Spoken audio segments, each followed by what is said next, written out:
Diana, Princess of Wales, became a global phenomenon. The most photographed woman in the world. Millions of pictures in thousands of publications taken by hundreds of photographers. Her face made many fortunes. The Princess of Wales was our bread and butter. We depended on her. Diana's death in the car crash of August 1997 stunned a world that had lived her life with her. You can't believe that something as simple as that would kill her. There's got to be something else. There's got to be a bastard somewhere who killed the Princess of Wales. The blame was put squarely on the photographers who had surrounded her in death as well as in life. I always believed the press would kill her in the end. Every proprietor and editor of every publication that has paid for intrusive and exploitative photographs of her has blood on his hands today. For 10 years, conspiracy theories, claims and counterclaims have obscured what happened in the tunnel. Did the photographers chase Diana to her death? Did they hinder the emergency services that they had not called because they were taking pictures? This is the story of the men arrested that night in the tunnel. They witnessed and recorded one of the iconic moments of the 20th century. But for 10 long years, they have paid a heavy price for being there. Their photographs have not been seen on television, and they have never felt able to tell their side of the story to a world still mourning the death of Diana. Until now.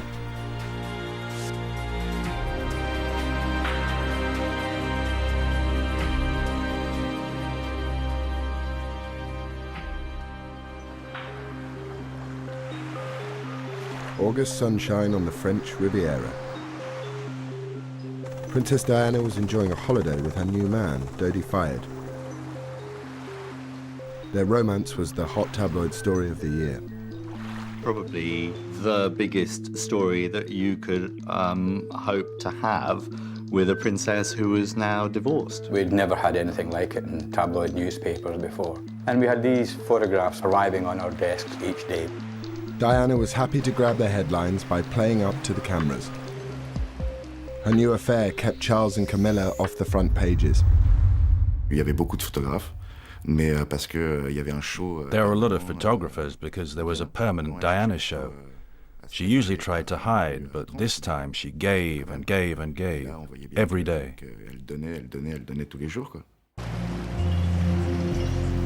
Photographs of the lovers were netting big rewards for the lucky photographers who were giving their romance global coverage. It was a dream come true for a few guys. The money was flying everywhere, buckets loads of money. It was amazing. Dodi and Diana spent the last day of their holiday in Paris, dodging photographers. Someone tipped off the press that they were heading for Dodi's father's hotel, the Ritz. On the right, everyone A large crowd of photographers and onlookers had gathered outside, captured here on a tourist's video. Wow, wow, wow. Guys, look at this. Someone's out there, very important. At 10 to 10, the couple arrived for dinner. Outside, waiting, were a mixed bunch of photojournalists, news photographers and celebrity paparazzi. Some were freelance, others worked for agencies that sold their pictures to newspapers and magazines. Amongst them was 28-year-old agency photographer Pierre Hounsfield. We thought they'd come out and that they wouldn't really try to hide away a great deal, since for the whole summer they'd given photo ops time and time again. So we thought, why would they hide away in Paris? Another photographer was 38-year-old Nicola Arsov. He specialized in news and celebrity pictures. We knew something was happening. We knew that she was inside the hotel, and so we waited. 44-year-old Jacques Langevin was different from the others. He was one of France's most respected prize-winning photojournalists, used to trouble spots like Iraq and Rwanda. But that night, he was assigned to cover Diana. I was at a friend's having a quiet dinner when I got called late, around 10:30 p.m. So I didn't want to go. I dragged my feet and tried to get out of it. I tried to get another photographer to replace me, but it didn't work. De me faire remplacer par un autre photographe, ça n'a pas marché. Langevin joined the press pack outside the Ritz. There he saw the hotel's acting head of security, Henri Paul, chatting to photographers. He wasn't discreet at all. For a security guard, his behavior was bizarre. He was like, oh, don't worry, they'll come out through the front, 10 minutes, 15 minutes, 20 minutes. You know, he came back 2-3 times, you know, and it was always changing. So we instantly felt, uh-oh, they are trying something here. He came out of the hotel very quickly, looking round, went back into the hotel, and came out looking round again. Why? I don't know. Suspecting something, Langevin and some of the other photographers decided to wait for Diana in the Rue Cambon at the back of the Ritz. At 12:20, they struck lucky. Diana and Dodi, accompanied by Henri Paul and one of Dodi's bodyguards, Trevor Rhys-Jones, slipped out of the back door. Henri Paul went out followed by Dodi and Diana. We were able to photograph them going out to the hotel, walking up the street, getting into the car. Once they hid themselves a little bit, you know, in that classic way, they walked normally, but they were hiding a bit, like this. The photographers took pictures as the black Mercedes drove away at speed. I was happy. I'd taken pictures, I'd fulfilled my mission, so I didn't intend to follow them because I'd come by car, and I can't follow a car taking off like that. At the front of the Ritz, 2 decoy vehicles faked a departure, seen here in the tourist video. And here, caught on the hotel's security cameras. As they pulled away, some of the waiting photographers knew they'd been duped. When I realized that they had left, I felt, oh yeah, mistake, you know. But again, it's a mistake, but, you know, shit happens. Nicola Arsov also missed getting shots of Diana. I said to the colleagues that were with me, right, I've had enough. I'm not going. Other photographers did give chase, in cars and on motorbikes. Some nearly caught up with the Mercedes by the Place de la Concorde. At the lights, Henri Paul sped off. He accelerated along the riverside, leaving the photographers behind. At 12:23 on August the 31st, 1997, the Mercedes entered the Alma Tunnel. It lurched to the left to try and avoid a slow-moving Fiat Uno in front of it. Driver Henri Paul lost control.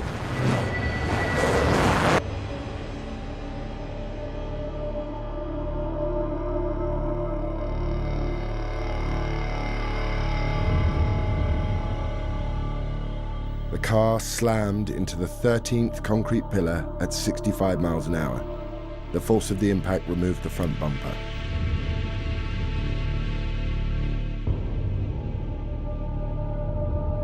The car then spun round 180 degrees and smashed into the opposite wall. This picture shows the car in its final position, up against the wall, lights on, horn blaring, facing the direction it had come from. Dodi and Henri Paul died instantly. Trevor Rhys-Jones was pinned in the wreckage and Diana was thrown into the rear seatwell. No one had worn a seatbelt. News footage taken later that night shows the damage to the front of the car.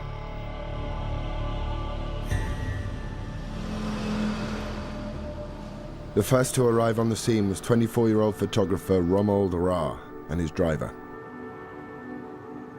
They were about 30 seconds or 600 meters behind the Mercedes. Ra had a diploma in first aid. He was the first to approach the car and open the rear door to see what he could do. J'ai eu un choc pendant quelques secondes. Je me suis un petit peu écarté de la voiture. I was in shock for a few moments. I backed off from the car, and then I came back and went towards the car so that I could open the door and see what I could do, and if I could give them some first aid. Dodi al Fayed. Ils étaient visiblement morts et je ne pouvais rien faire. Et je me suis donc penché sur I saw the driver and Mr. Al Fayed were dead, and I couldn't do anything. Je me suis penché sur elle. So I leaned over the princess to see if she was alive. I leaned over to try and take her pulse, and as I touched her, she moved and breathed a little bit. And I spoke to her in English. Je lui ai donc parlé en anglais. Je lui ai dit, I'm here.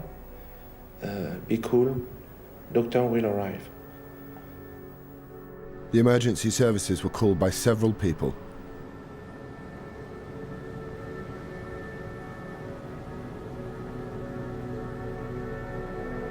Next on the scene, amazingly, was an off-duty doctor trained in emergency medicine. Dr. Frédéric Maillet was driving in the opposite direction with a friend, Marc Butt, when they saw the wreckage. Maillet quickly assessed the condition of the car's occupants. I remember the left back passenger was apparently dead. Didn't breathe, didn't react, didn't show any signs of life.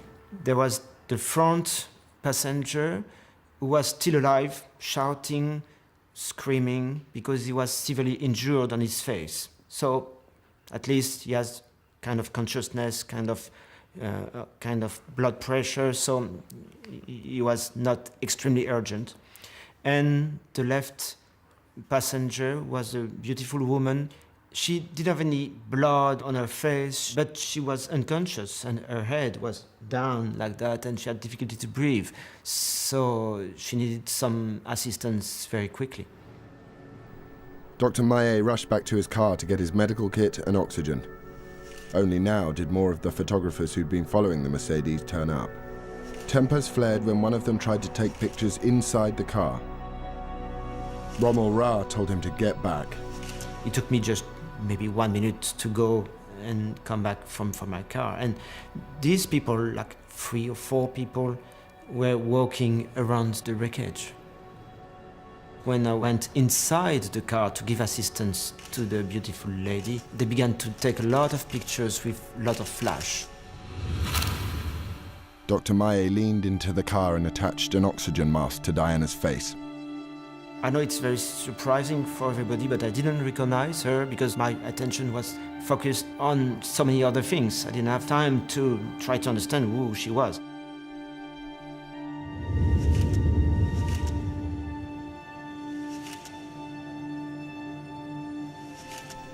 A night out for a group of students changed dramatically when they saw a lot of activity inside the Alma tunnel.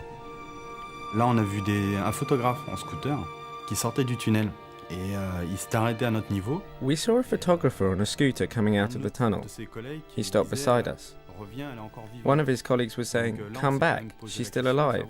So we started to wonder what was happening.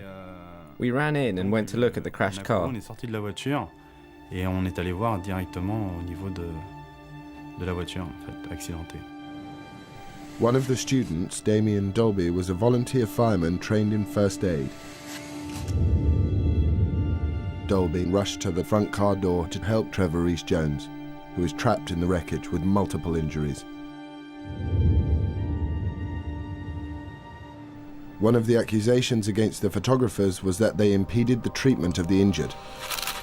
The thing that got to me was that they had very huge lenses and they were taking pictures very close to the car, almost even with the car door, very, very close. On avait décidé de quand même de repousser un petit peu les photographes, de laisser un petit peu de place. We decided to push the photographers back so as to leave some space for Damien and a doctor who was close to the car. We pushed them back without actually touching them. They showed no resistance. Ils n'ont pas insisté là-dessus, donc là-dessus ils sont reculés sans problème. They were probably very, very close, but at no time they hampered me doing my job. They didn't impede anyone from entering the car. They didn't climb all over the car or anything like that. They were just close, taking pictures.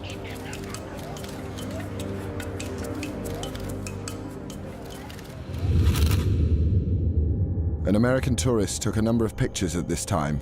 They have rarely been seen. 7 minutes after the accident, 2 policemen arrived. One of them can be seen on the left of the picture approaching the car. Dr. Maillet and Dolby are still attending to Diana and Trevor Rees-Jones. The policeman looked into the car and recognized Princess Diana. They called for backup. It was a bit chaotic because you had the police trying to make a perimeter around the accident and trying to back the photographers up. You had one of the passers-by yelling at a photographer. This is another picture taken by an American tourist. There are at least 8 people near the Mercedes, a mixture of onlookers and the photographers. Two of the photographers can be seen talking to one of the policemen. The enormity of the event was beginning to register with many in the tunnel. One of the photographers, Fabrice Chasserie, called his boss for advice. I said to him, we're photographers. We have to take pictures. We're not doing radio. We're not writers. We cover an event by getting pictures fast. I told him to take some very quick photos, come out of the tunnel, give me the films, and that I would handle it.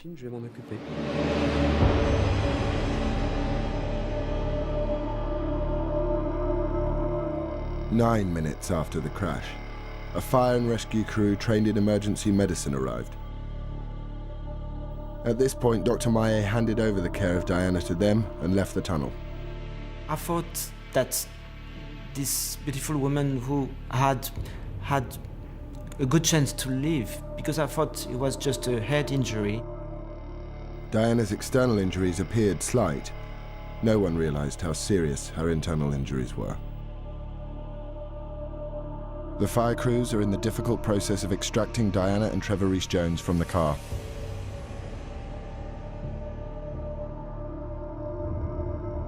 Jacques Langevin, who'd got his shots of Diana at the Ritz, was on his way home when he saw the crashed Mercedes. J'avais pas fait la relation entre les photographes et la voiture. I didn't make the connection between the car and the photographers. I was probably a bit slow.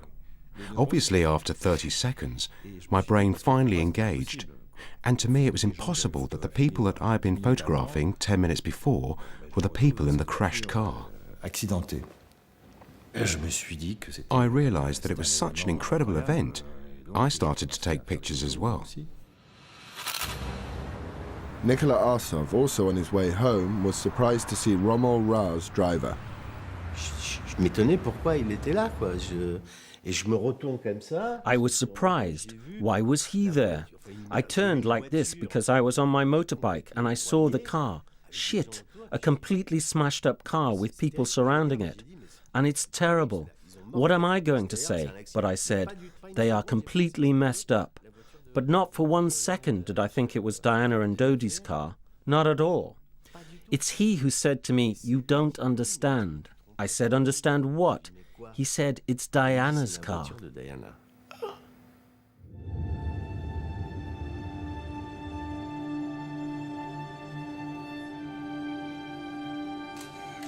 Approximately 17 minutes after the crash, an ambulance for Diana arrived. Because of the condition of the car and the nature of her injuries, it was some time before Diana could be transferred to it. Some photographers who'd missed the couple at the Ritz had gone to Dodi's apartment to wait for their arrival. By the minute, you could tell that they were getting more and more nervous, and something was obviously quite wrong. Waiting with Sue was Pierre Hounsfield. He got an unexpected call. Romuald m'a appelé pour me dire qu'il y avait quelque chose. Romuald Ra called me to tell me that something very serious had happened. He seemed quite panicked. I asked him where, and he said in the Alma tunnel. The two Pierres rushed to the tunnel. By the time they arrived, the riot police were there too. And I ran down, I had the glimpse of the tunnel, a split second, and a riot policeman stopped me, insulted me. I don't remember which term, but I heard, names, and he threw me outside. Je faisais des photos d'ambiance de la scène. I was taking photos of the scene, and a little group of policemen asked me to stop taking photos. I did, and they asked me for my film. I really didn't want to give them my film. We had a rather terse discussion. I ended up opening the canister and taking out the film. That meant I didn't have the photos, but neither did they. But some of the photographers had got their films out of the tunnel. Pictures of the injured Diana would be worth hundreds of thousands of pounds. In London, Ken Lennox, picture editor of the British tabloid newspaper The Sun, was woken by his ringing phone. It was an unusual telephone call. A slightly panicked French-speaking photographer said he'd got photographs of Diana being involved in a car crash, and I could have them exclusively for the UK for £300,000. My heart jumped. I didn't waste time. I had to see these pictures, but in principle I'd said yes to buying them. Photographer and picture agent Lionel Chiraud was also woken with the news. I got a call from somebody in Paris who's got pictures of the accident. And so I said, yes, please get hold of these pictures and arrange to have them wired. In Paris, the police chief, Philippe Massoni, had sealed off the tunnel. À partir du moment où il est arrivé, on a été pris dans la nasse. From the moment he arrived, we were caught in a trap. They moved us away, loads of back off. And then they told us to go to the end of the tunnel. D'aller au fond du tunnel. They said to us, "You photographers," and put us against the wall, brought us our bags. "Is this yours, or this one, or this one?" And everyone had their photographer's bag at their feet. And there they searched us as well. Every policeman patted us down to see if we had hidden films. Martine Montet, head of the elite criminal brigade, had the photographers questioned. She quickly gave the order that they be held on suspicion of causing the accident. We didn't have any witnesses because it was the middle of the night. Very few people, well, no one saw what really happened. However, we quickly understood the paparazzi were behind and around the car, a bit like an escort, if you like. They were trying to take photos of them and find out where the car was going. It wasn't anything extraordinary because they are notorious for it. C'est leur notoriété. On a dit qu'on allait nous emmener au poste de police. We were told that we would be driven to the police station for them to ask us questions. I thought it would be questions because we were witnesses, but nothing more. Étant donné qu'on était peut-être des témoins, mais pas plus. 6 of the photographers and Romuald Ra's driver were put into a police van. Pierre Sue watched as they were driven away. We saw CNN putting the camera up and zooming on the guys. We went like, this is not good, because what does it mean? It means it's them, they are the murderers. You know, they are guilty. The photographers in the van believed they were simply witnesses to a terrible accident. They had no idea of the ordeal that lay ahead.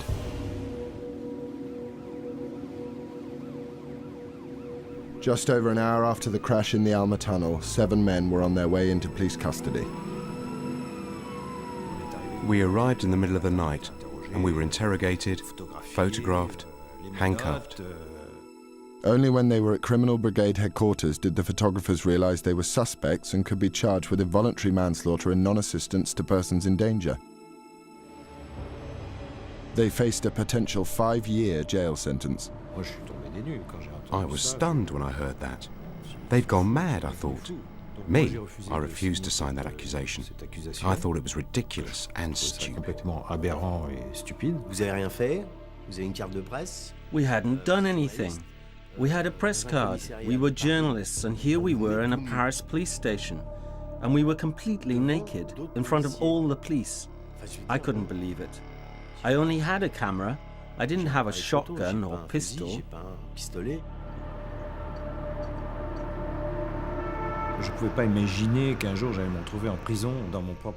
I couldn't imagine that I would find myself in jail in my own country, in France. I've already been in jail in Pakistan for news and event stories, but I didn't think that we would be treated like criminals.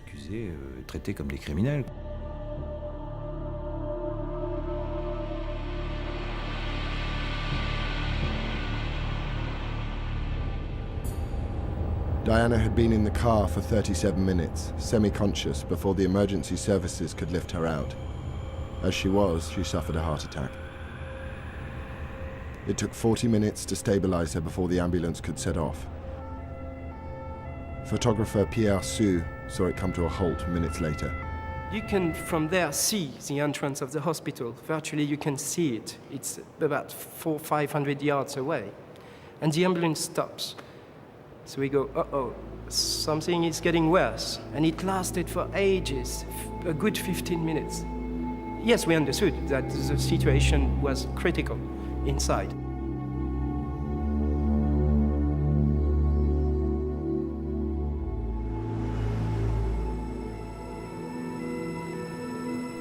The ambulance finally arrived at the hospital 25 minutes after leaving the tunnel. The British ambassador and French officials were waiting. She was lying on a stretcher, her blonde hair falling this way. Her face was very serene. She had a very untroubled face. She had bruises here. That is to say, she had bruises on her eyes, as if she'd been beaten up.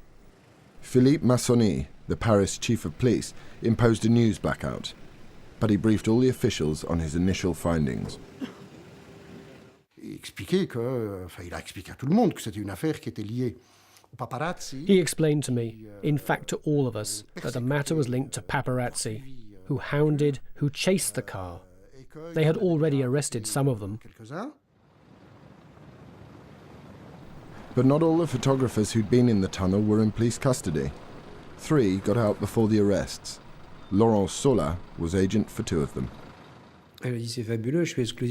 Oh yes, it was fantastic. I had the exclusive on the story.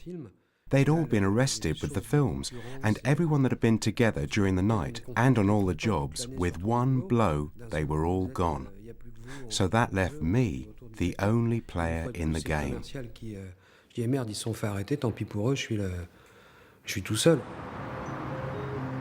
In London, Ken Lennox, wearing his slippers and an old tracksuit, rushed to the Sun offices to see the photographs sent from Paris. I just ran through security, straight up to my electronic picture desk, opened it up, sat in front of it. The first picture jumped up. And I knew right away that we had to have them because she had a trickle of blood coming down her forehead, but she didn't look badly injured. There was no horrific injuries to her at all. So it was a great publishable story. It was going to be absolutely sensational. At the same time, Phil Hall, editor of The Sun's sister paper, The News of the World, was looking at his own set of photographs. I remember sort of looking across and seeing a slightly furtive look on their faces and think that somehow they think they've got this to themselves, and almost laughing to myself and thinking, come on, this is going to be a huge story if this story develops. Any story involving Diana was front-page news, but this promised to be the biggest ever. The world's media were starting to wake up to the events in Paris. The phone went alongside the bed, and it was my editor at the time saying, Dodi's dead and Diana may be dead.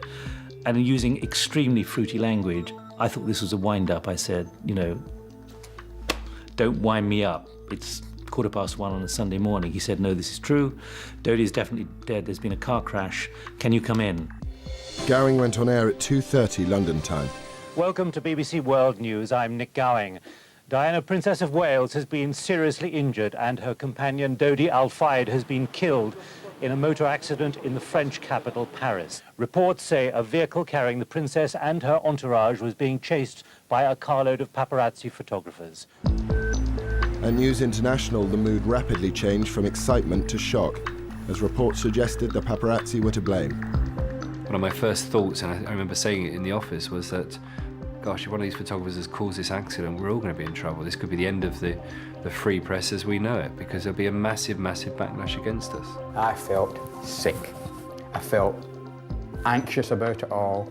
I knew that my photographers would be in trouble on the streets, and it didn't look good. One of the few voices to challenge the report blaming the photographers for Diana's accident was James Whittaker. I'm now joined by James Whittaker, who is the royal correspondent for the Mirror newspaper. There's one thing with the paparazzi following, but the driver doesn't have to drive in such a way that an accident is then caused. What I did think was, how can these people just blame the photographers for doing it? They haven't got a clue what's going on. It wasn't the BBC who were making this judgment about paparazzi. It was already beginning to come out from a number of people. It's the damn paparazzi who were chasing the princess and caused the car to have this serious smash. Whilst who was to blame filled the airwaves, the photographs taken in the tunnel were fetching record-breaking prices. J'étais pratiquement à 20 millions de francs. Il faut faire la conversion, mais c'est énorme. I was practically at 20 million francs. If you do the conversion, it was enormous. An example is that it was double that offered for the photos of Fergie and her charming finance man doing stuff to her feet. At The Sun, heated discussions were taking place about the pictures showing Diana in the crashed car. We looked at the photographs again. He said, "What do you think?" I said, "Well, if it doesn't get any worse, we can use these all over the place. If it does get worse and Diana dies, we can't use them anywhere." And he agreed.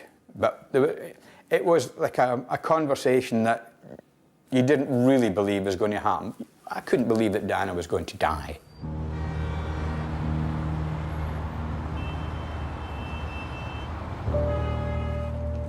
But there was little optimism at the hospital in Paris. Diana had suffered a second heart attack and had massive internal hemorrhaging. They tried to revive her for nearly 2 hours.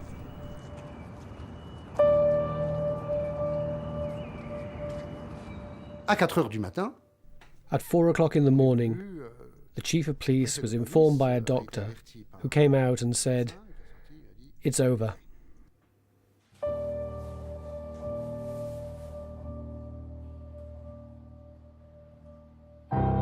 l'ambassadeur d'Angleterre s'est effondré en larmes. The British ambassador fell apart. He cried and cried and cried like a child. Diana was declared dead at 4 a.m. French time, but no announcement was made.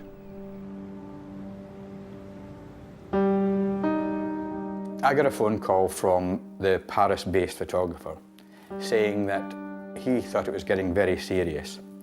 He had seen someone he recognised from the British Embassy. He thought a first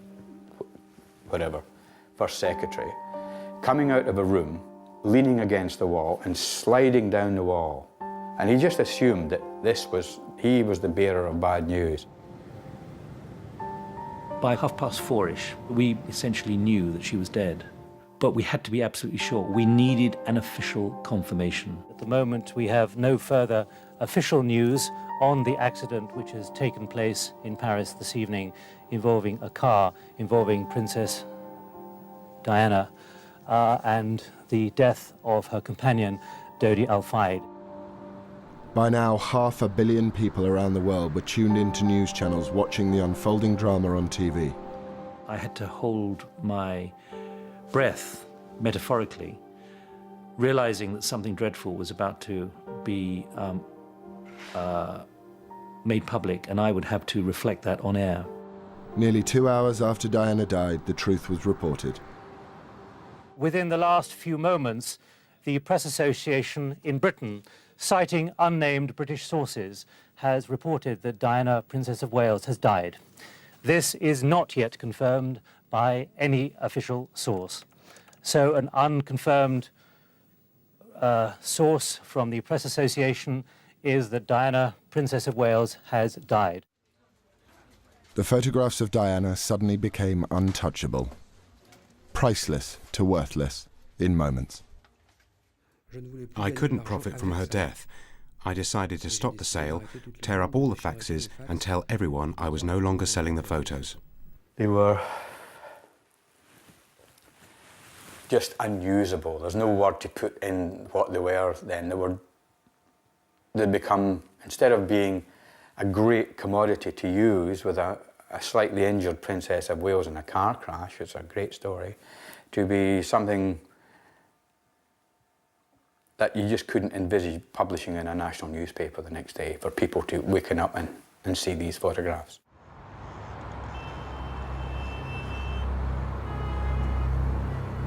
At 6 a.m. in Paris, the French Interior Ministry officially announced Diana's death and put forward whom they thought was to blame. S'étant lui-même rendu sur place, d'après les premiers éléments que nous avons recueillis, le véhicule dans lequel avait pris place la princesse était suivi par des journalistes qui tentaient de prendre des photographies.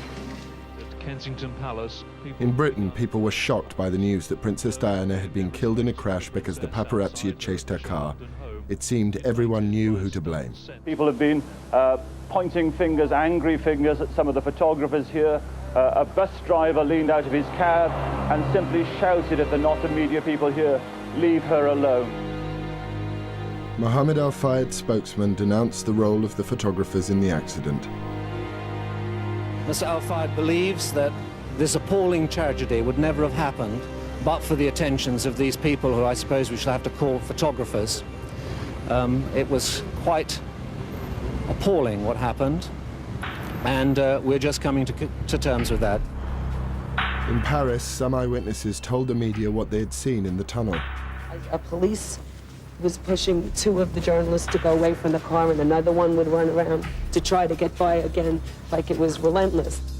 And from South Africa, Diana's brother, Earl Spencer, was absolute in his condemnation of the press.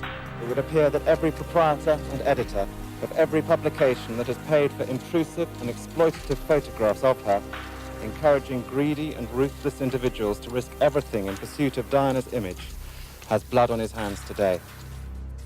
Earl Spencer's statement inflamed the public's anger. You've lost a lovely person for nothing. You're horrible. You helped to kill her. I helped to kill her. Not you, but your profession. Why did they pay so much money for the photographs? Why were the paparazzi after them? If there was no money, in the photographs, they wouldn't have been after her in the tunnel. Western world. In response to the public mood, some in the press began to distance themselves from the photographers. But as long as, frankly, the public want to buy this sort of tasteless material, many of us are deeply embarrassed. I feel embarrassed to be part of the same trade as the paparazzi. Dès le premier jour, ça a été un déferlement. From day one, it was like a tidal wave had landed on the photographers. Without proof, without really knowing what had happened or waiting for any sort of conclusion to be drawn, it was the photographers who were thrown to the mob. It was their fault. It was them. And there wasn't even any point in having a trial because it was them. For sure, they killed her. C'était eux, c'était certain, c'était eux, et c'était eux qui avaient tué.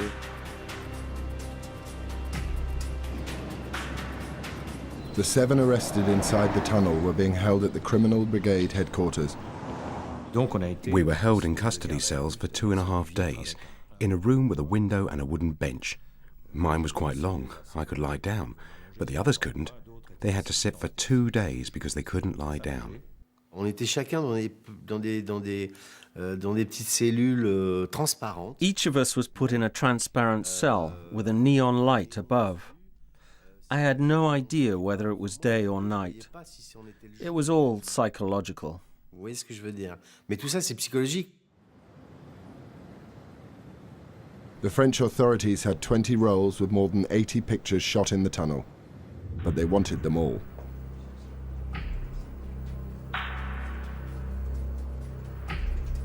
Across Paris, photo agencies were raided and told they faced 3 years in prison and £30,000 fines if they sold any of the pictures. Laurent Sola didn't want to give up his negatives, but went voluntarily to the Criminal Brigade. The first strip search is done when you're stark naked. It's like in the movies, except you're not an actor.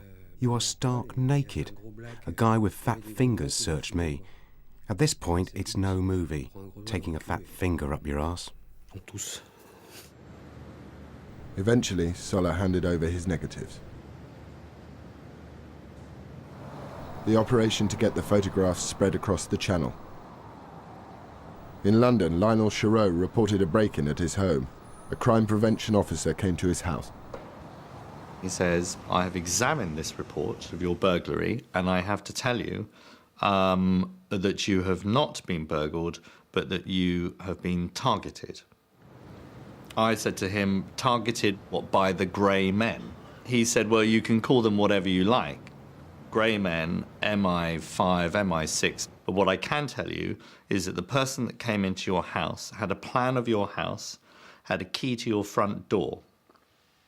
And I would like to point out, he said, delicately, that at no point were your lives in danger, at which point my wife burst into tears. The French police developed all the films confiscated in the tunnel and in the raids. Crucially, they revealed there were no pictures of the Mercedes as it drove to the Alma tunnel. After seeing the reports blaming the photographers, Dr. Maillet and Mark Butt spoke out. One of the most important parts of us coming forward is that we knew that there were no photographers. This whole group of photographers was not around the car at the time of the accident because we were there before them. So they didn't come until 2, 3, 4 minutes afterwards. So they couldn't have been the cause of the accident. The evidence, both photographic and eyewitness accounts, seemed to show that the photographers had not caused the crash.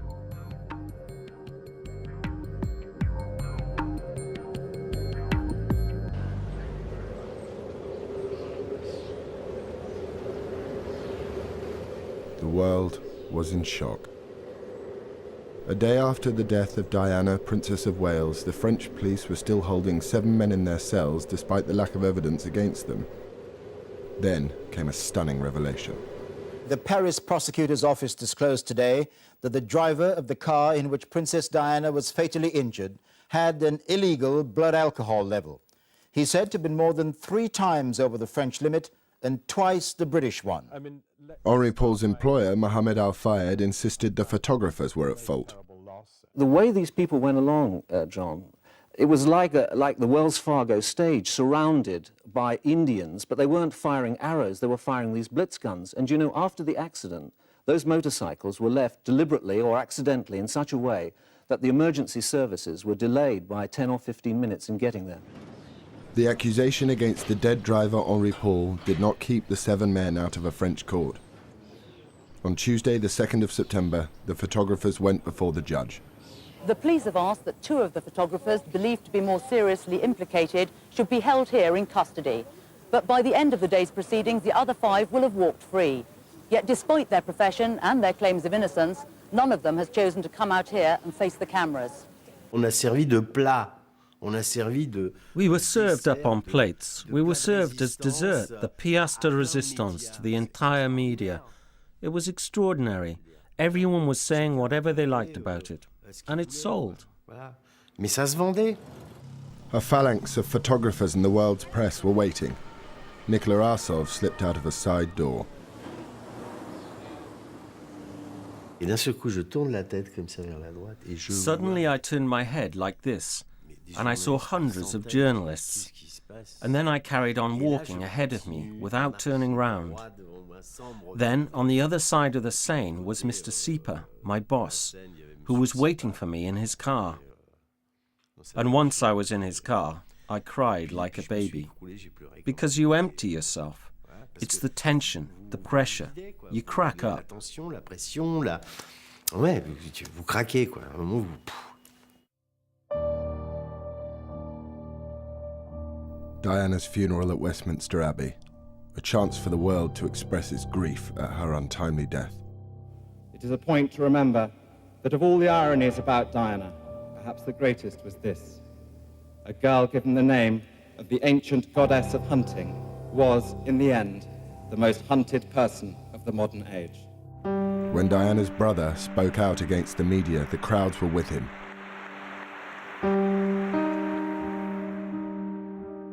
Mohamed Al Fayed was understandably sure that the paparazzi were responsible for Diana and Dodi's death. After 2 years, the French completed their investigation and cleared all the photographers of causing the accident. But Al Fayed refused to accept their findings. He continued his legal battle. In February 2006, 3 of the photographers were found guilty of breaking French privacy laws and were ordered to pay him €1 each, the smallest fine a French court could set. For the photographers, it was traumatic. For some, work dried up, and others changed their profession. Today, few wish to speak of what they saw and the pictures they took. We were really affected. I mean, we couldn't hang around in the street with a camera without being a murderer. If you were with a camera on the Champs-Élysées, it was, oh, a paparazzi. Any lens size, it was like, he killed the princess. Le pire, c'est les badauds. The worst were the onlookers. There were people who were capable of coming up to you and smacking you in the mouth or calling you a murderer. Not just me, but even a photographer going about their business who wasn't part of the story. The photographers were very badly thought of. Donc c'est vrai que le photographe était très très mal vu, oui. For me, it was a trap, a real trap. I'd have preferred if it had never happened to me. There's always going to be that question mark. They were there. What did they do? What did they not do? I couldn't go into an enclosed space. I couldn't. I felt not very well. It was the event of the century. You were there, but you didn't ask to be there.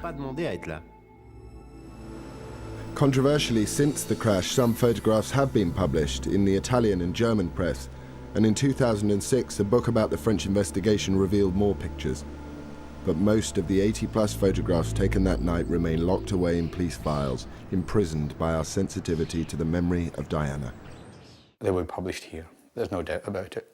They're part of the history, and they are, in a way, a full stop to the Diana story. The fallout from the deaths of August the 31st, 1997 has changed many lives. There is no one accepted version of how Diana met her death. But the photographs taken in the tunnel are perhaps the clearest record of what truly happened that night. They were pivotal in clearing the photographers, and they will become the last chapter in the picture story that is the life of Diana, Princess of Wales.